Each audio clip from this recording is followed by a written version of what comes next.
সেদিন ঢাকা শহরে মুজিব অনুসারীরা একটা নতুন স্লোগান দেয়, বিশ্বে এলো নতুনবাদ, মুজিববাদ, মুজিববাদ। শেখ মুজিবের অতি উৎসাহী অনুসারীরা মুজিববাদ কি জিনিস তা স্পষ্ট করার প্রয়োজন বোধ করেনি। কয়েকদিন পরে সাংবাদিকেরা বাংলাদেশে শেখ মুজিবের প্রথম সংবাদ সম্মেলনে তাকে মুখোমুখি জিজ্ঞেস করেন, মুজিববাদ কি? তিনি স্মিত হাস্যে প্রশ্নকারী সাংবাদিকের দিকে কিছুক্ষণ তাকিয়ে থেকে বলেন, আমি এখন বলতে পারবো না। শেখ মুজিবুর রহমান নিজে পরবর্তী সময়ে মুজিববাদের ব্যাখ্যা দিয়েছিলেন বটে, তবে মুজিববাদ কি জিনিস তা তিনি মোটেই পরিষ্কার করতে পারেননি।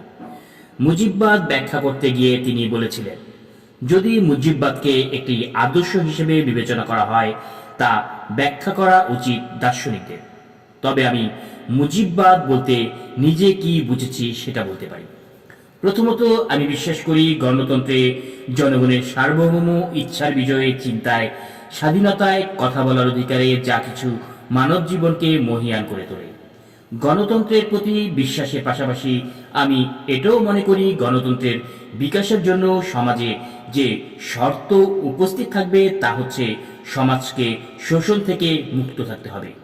এই কারণেই গণতন্ত্রের পাশাপাশি আমি সমাজতন্ত্রের কথা বলি। আমি এটাও মনে করি বাংলাদেশের যতগুলো ধর্মের লোক আছে তাদের সমান অধিকার থাকা উচিত। আমি এটাকেই ধর্ম নিরপেক্ষতাকে বলি, অর্থাৎ নিজের বিশ্বাসকে লালন করার অধিকার। পরিশেষে জনগণকে বাংলার সমগ্র পরিবেশ থেকে, বাঙালি সংস্কৃতি, ভাষা, লোকসংস্কৃতি থেকে উদ্দীপনা সংগ্রহ করতে হবে।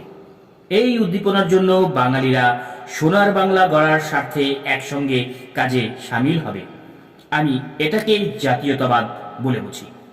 শেখ মুজিবের আগমন উপলক্ষের পরের দিন ছিল সরকারি ছুটি। সেদিন তাজউদ্দিনের সঙ্গে তার সংক্ষিপ্ত আলাপ হয় সরকার গঠন সম্পর্কে। তাজউদ্দিন নিজ থেকে শেখ মুজিবকে জানায়, তিনি মুক্তিযুদ্ধকালীন প্রবাসী সরকার, মুক্তিযুদ্ধ কিভাবে চলেছে, দেশে কি কি ঘটেছে, মানুষের মনোজগতে কি কি পরিবর্তন হয়েছে, কি কি প্রত্যাশা আর স্বপ্ন জন্ম নিয়েছে, এইসব বিষয়ে কিছু জরুরি কথা বলতে চান। দুর্ভাগ্য, সেই সব কথা বলার সুযোগ তাজউদ্দিনের আর কখনো হয়নি। তিনিও তাজউদ্দিনের কাছে একবারও জানতে চায়নি ৯ মাস মুক্তিযুদ্ধ কিভাবে চলেছিল, জানতে চায়নি প্রবাসী সরকারের কথা এবং মুক্তিযোদ্ধাদের ভূমিকার কথা। শেখ মুজিবের প্রথম সাংবাদিক সম্মেলন অনুষ্ঠিত হয় 14 ফেব্রুয়ারি। সেখানে তিনি সাংবাদিকদের নানা প্রশ্নের জবাব দেন। তিনি বাংলাদেশকে প্রাচ্য সুইজারল্যান্ড হিসেবে গড়ে তোলার স্বপ্নের কথা বলেন। তিনি বাংলাদেশ বসবাসকারী সকলকেই বাঙালি বলে অভিহিত করে বলেন, অবাঙালিদের অবশ্যই বাঙালি হতে হবে। বাংলাদেশ ও ভারতের মধ্যে কোনো বিশেষ চুক্তি হবে কিনা এই প্রশ্নের জবাবে তিনি বলেন, আমাদের বন্ধুত্বের চুক্তিটি আমাদের হৃদয়েই নিহিত আছে।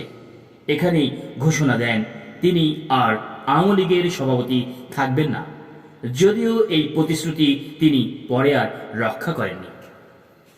শেখ মুজিব পাকিস্তানের জেল থেকে ছাড়া পেয়ে দেশে ফিরলেন। ওরিয়ানা ফালাচি আবার ঢাকায় আসেন।